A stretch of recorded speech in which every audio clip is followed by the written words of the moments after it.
I believe that if we are honest with ourselves, that the most fascinating problem in the world is, who am I? What do you mean? What do you feel when you say the word I? I, myself.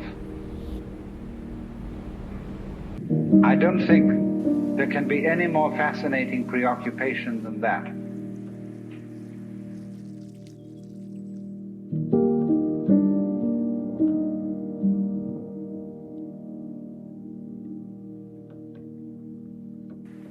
Most of us feel I, ego, myself, my source of consciousness, to be a center of awareness and of a source of action that resides in the middle of a bag of skin.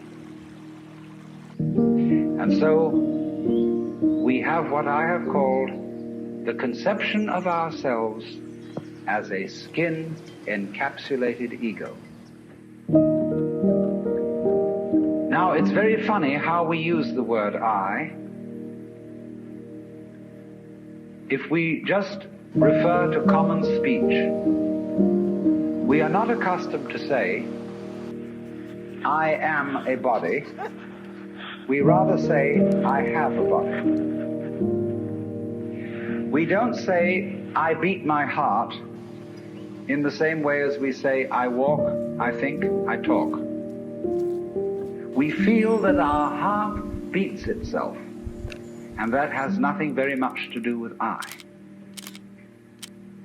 In other words, we don't regard I myself as identical with our whole physical organism. We regard it as something inside it. And most Western people locate their ego inside their heads. You are somewhere between your eyes and between your ears, and the rest of you dangles from that point of reference.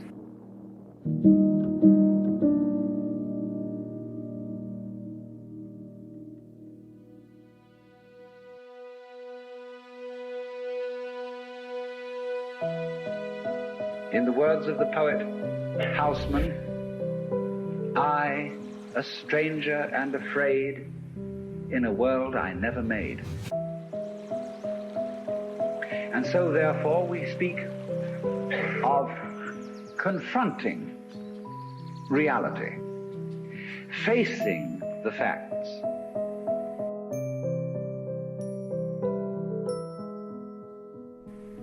We speak of coming into this world. And this whole sensation that we are brought up to have of being an island of consciousness locked up in a bag of skin, facing outside us a world that is profoundly alien to us in the sense that what is outside me is not me. This sets up a fundamental sensation of hostility and estrangement between ourselves and the so-called external world. And therefore, we go on to talk about the conquest of nature, the conquest of space, and view ourselves in a kind of battle array towards the world outside us. I shall have much more to say about that in the second lecture. But in the first now, I want to examine the strange feeling of being an isolated self. Now, actually, it is absolutely absurd to say that we came into this world. We didn't. We came out of it.